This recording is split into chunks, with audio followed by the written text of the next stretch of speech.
Good morning, everyone. I'm Marshall Bertrand. Welcome to the Happiness After Codependency podcast. This is an exclusive episode for the podcast where I'm talking with Amber Hagberg. We're discussing how to know what we need and what we do when we identify what we need and how we can nurture that in our lives. So welcome, Amber. Excited to have you here and tell us a little bit about yourself. Thank you, Marshall, for having me here. Excited to be here. I am a yoga teacher and life coach living down in Costa Rica. And the main thing that I've been doing over, the last 18 months with COVID is, guiding others in self-care and self-love through the yoga and the yoga practice as a way of which you live your life. So using yoga more than just an exercise, but a way to fulfill those needs that we have, those desires that we have, as a way to create this anchor of peace and stability inside of ourselves, even when the outer world can seem chaotic. All right. So it sounds like your use of yoga is a way in which to regulate the nervous system and help bring the person into an internally anchored sense of, I'd say, centeredness, safety, and maybe like orientation to themselves and to their world, and from there meet or identify and then meet needs and desires that arise from there. Am I on target there? Yeah, you couldn't have said it better, because what happens when we're always in the fight or flight nervous system is stress, anxiety, fear. And using breathing techniques, meditation, and slower based asana yoga practices to calm our nervous system and bring us to that sense of safety where we're able to take full deep breaths and feel at peace in our bodies and in our minds. Nice. So when they're going through that practice of coming back to the body and orienting through yogic practices and through, it sounds like, a breathing practice as well, right? Breath is a facet of that process. Am I on target there with that? Am I understanding you right there? In yoga, we call it pranayama, which is just breathing exercises and counting our breaths in different ways and holding our breaths in different ways to tap into different areas in the body and a sense of like peace in the body through holding the breath or breathing deeper, depending on, what it is your body's needing. Oh, okay. So a lot of my clients, my students, people I work with come to me without a whole lot of regulation practice. Most of the time they're highly dysregulated. And so they deal with a paradox. It's the safety paradox of, I don't feel safe feeling safe. So in your practice, in your approach, how do you cultivate an expansion of their safety within this new, for them, regulated state of relaxation and kind of letting down their guard, letting down the hypervigilance and stuff like that? How do you approach that and help them through that? I think that practice comes going to that place little by little, taking small practices. So feeling it, noticing what's happening, becoming aware that like, oh, I'm in the safe place and now I feel uncomfortable. I'm in my safe place. Because now you're aware, oh, wow, this is what it feels like. This feels different. And so, be there, come back to that space and just bring more awareness into the sensations and the thoughts that arise as you're shifting from that safety out of the unsafety, and just notice what thoughts come up when you arrive into a place of like, oh, I'm here. What am I doing here? And that awareness gives you the power to know the difference between the two. And the more that you practice it, the easier it becomes. All right. So it's a new normal. Right. Yeah. You're developing or expanding your comfort zone around this thing. So, okay, this is safer and safer through. It sounds a bit like titration. We're going to experience a little bit of this, come back to a check-in, experience a little more of it, come back to a check-in. So am I understanding that accurately? Yeah, exactly. It's like, rather than just like jumping into the pool, it's like I put my feet in, and then I get my ankles in, and then my knees in. And it's a practice that comes over time, because we feel that space of unsafety and comfort where we are. And so then when we find safety, it's uncomfortable. So we have to work our way into finding comfort in this new place that we're not used to. I like that. Yeah. That feels good. I mean, I'm just listening, checking in with my own body with that.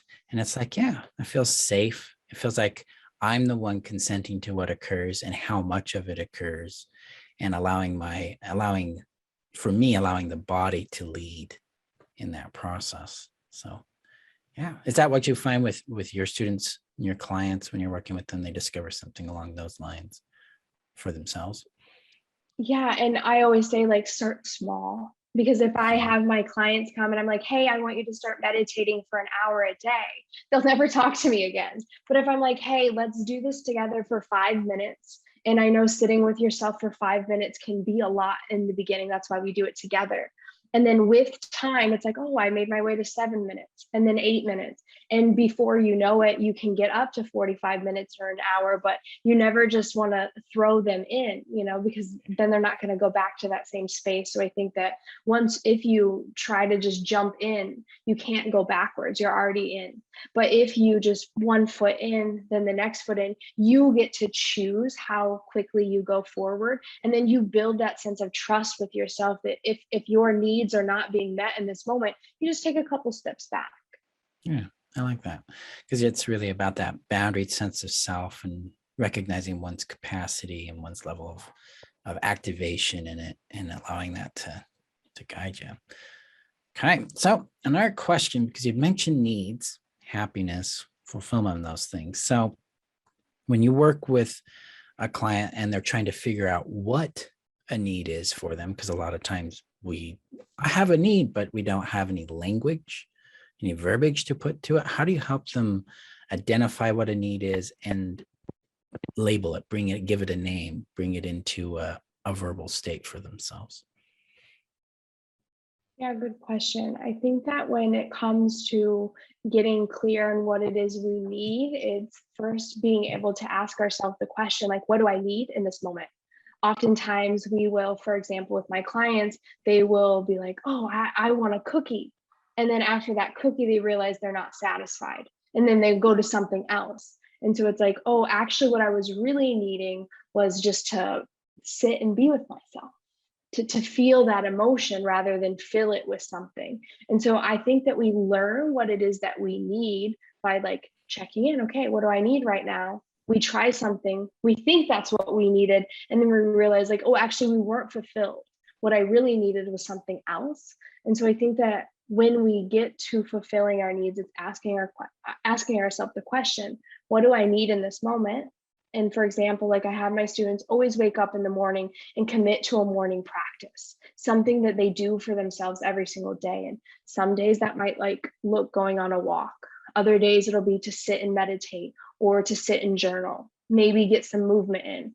And if you wake up in the morning, you're just like, I'm just going to get ready, I'm just going to get going, you miss that opportunity to really check in and ask yourself, like, what do I need? And I think that just like everything in life, it's like you figure out what you need when you discover what you don't need.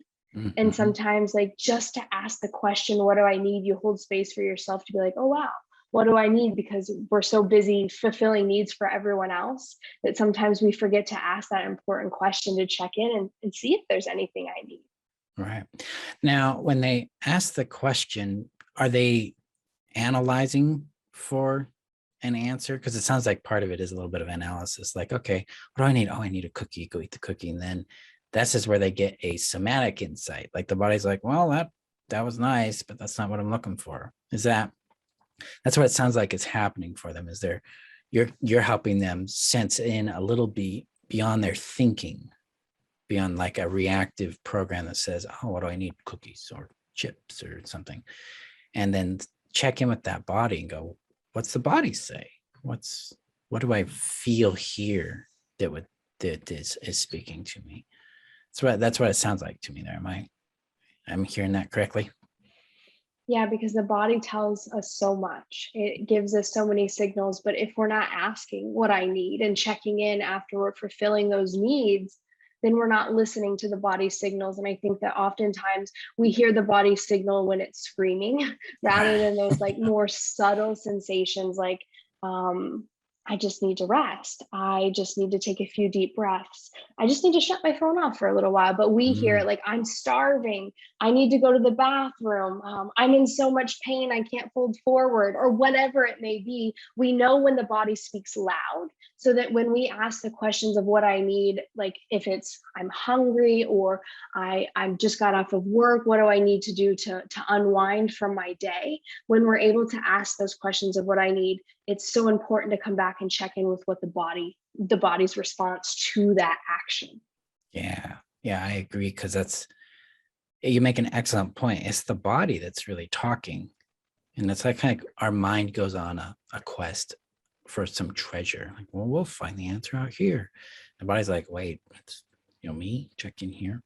That in my own experience has been so critical to a sense of groundedness, awareness of one's particular capacity, like my own. Like, where am I at today? What do how much do I have to offer? What does that look like for me? And then listening to where I contribute that capacity or what I have to offer.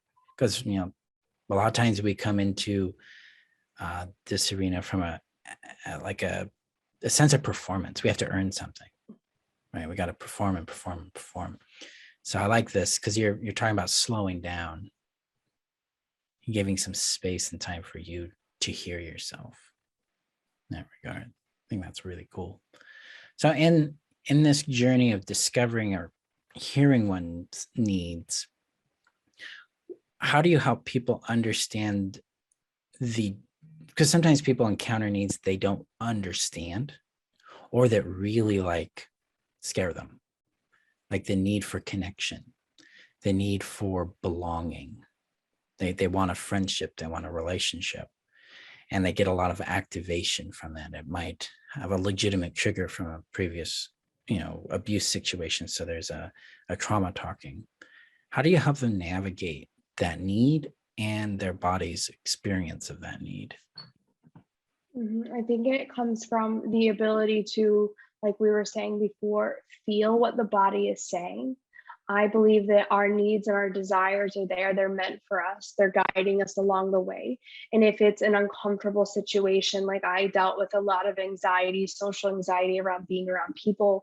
I didn't have a lot of experience with making friends as a child because I wasn't allowed to. And then when I came into the real world of having relationship with friends, my heart would beat out of my chest. I would sweat. And that's where then I would be like, oh, my body is scared. Like I'm in a situation I've never been before. So, if you go out into a situation, like I desired connection, we all desire connection, to have intimate relationships. It's like a human desire. We all want to be liked. We all want to belong. And so when these emotions are coming up, it's a sign for you to check in. I will do breathing exercises where I just count my breath.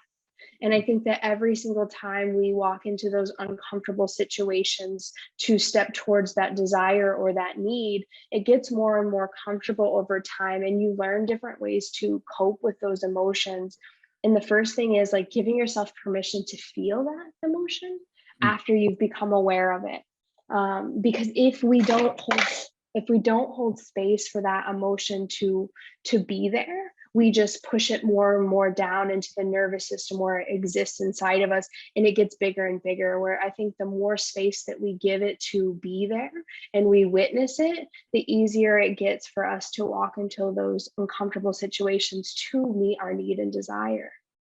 That makes a lot of sense, because it's like we have to have a new experience to help our brain have a different way of like, hey, I can experience something different here with this, and it's not the past repeating itself. So a question for you: when it comes to needs in your experience, what is one of like the most primary need to start with? So someone's coming fresh out of narcissistic abuse, for instance, because that's the majority of what my students and clients come from. What would be a need you would recommend they focus on and start to cultivate in their world at that point in their journey? I think when coming out of like a relationship as such, you don't know what it's like to be dependent, because in those relationships of, for example, narcissism, you're manipulated into being codependent. So it's this discovery of like, who the heck am I and what do I need? Because I've never asked myself that question of what I need. And so as you start, I think that the first thing that's forming is the need or desire for dependency, to be okay on your own, to be able to ask yourself questions and not need someone else's approval. And in that, you're creating safety, that it's like, I don't need anyone else to tell me it's okay. I can make those decisions on my own. And I think you build such a space of safety and confidence in your own decisions that you weren't able to have before. And that's just something I really experience a lot with my clients, is that, oh, I can make my own decisions, and that feels really good for me. I like that, because it's getting the person to reorient back to their personal power, right? I call it sovereignty is the word I use for it, but it's I'm a whole individual who can lean on my own authority for my own choices and actions. I can like maybe even trust myself a bit, right? I like that. So that's trust myself and my needs. Yes, I want to trust in the validity of those needs. Okay, these are real needs that actually matter. So what? Someone's just entering the zone of self-regulation, and they're interested in taking this journey through the modality of yoga, for instance. Where would you recommend they start in that process? They wanted to work specifically either with you or within that approach. When it comes to starting that journey of like asking myself, what do I need? I find that most times the students, clients that I work with, they've never asked themselves that question before. They're like, I've never made those decisions before. I've never invested my time, my energy, my resources into myself before. This is all new to me.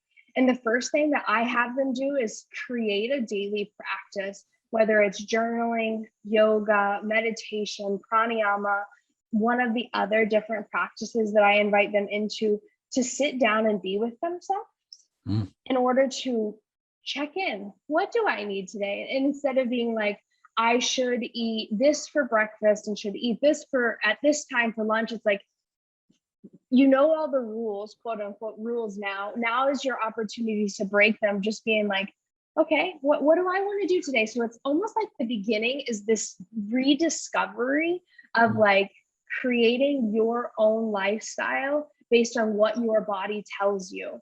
Oftentimes, like I tell my students, like I eat healthy plant-based foods. I went to Italy for 3 weeks and I ate pizza, pasta, and ice cream. And I realized, oh, that's why I don't eat this way every day. I don't feel good. It was nice. And so my body told me 3 weeks later, like, oh, you created this lifestyle around whole plant-based foods because of the way it made you feel, the shifts that you felt in your body. And so if you've spent your whole life not aware of those different sensations, never asking, what do I need? It's a journey of discovery. What do I need? And we get to play and explore. And by finding what it is you need, you learn what you don't like, what you do like, what works, what doesn't work. And I think like the core value I have is it starts with having a daily like ritual or practice where you just check in with yourself. Okay. So if where can they find you? Where can my audience find you and reach out to you and connect with you? Yeah, if you're looking to dive deeper into, you know, meeting your needs, discovering your needs, really exploring like what it is to feel into those deeper sensations of, you know, where you're at in the physical body or, you know, mind, emotions, reach out to me, amberhagberg.com. You can follow me on Instagram at Amber Hagberg, and would love to stay connected. Awesome. Thank you for being here. We should do this again. We should expand on the needs and even talk about some of the more advanced practices you do and things you discover there and help people explore. Because that's what I've learned and discovered in my practice is when we start meeting needs, then we start moving into wants. This is where, like, for me, play starts to take a big role in our lives, because this is where pleasure and expansion and desires can really take flight. Because it's first we got to meet our needs, so we have that safety, and then we can go and expand into play. So that would be fun to discuss. You have Ooh, any I love thoughts on that that? so much. Yeah. Yeah, I was gonna say I love that so much. You had me smiling because it's like first it's like discovering what it is that we need, and then once we feel safe to fill those needs, it's like, oh, I can have desires too. And it's like to be able to Yeah. fulfill those desires. And I also have a podcast, Yoga Off the Mat. And this is where I dive into like taking that consistent practice of moving our bodies and then being able to play with those lessons that we learn about our needs, about our lives, and live it in our relationships, and that those desires of like, okay, I want a relationship, I want connection, now what do I want to do with this relationship, and the desires that build from that. So yeah, you put a big smile on my face. Awesome. Yes, I will do that. Yeah. We'll schedule that, and Yeah. then I'll let y'all know when that's coming. But awesome. Thank you for being here, Amber. I appreciate your time and your expertise and giving us the tool of checking in with ourselves. What do I need today? So thank you for being with us today, Amber. I appreciate your wisdom and insight and guidance there. If you'd like to get to know Amber more, go to amberhagberg.com. That's H as in hello, A as in apple, G as in George, B as in boy, E as in Edward, R as in Roger, G as in George.com. So as always, thank you for being a part of my podcast and supporting me in this work and helping you come to know, love, and live who you are by rebuilding your self-trust and reconnecting to your legitimacy and your personal power. You guys have a safe day out there, and I'll see you in our next episode. Bye-bye.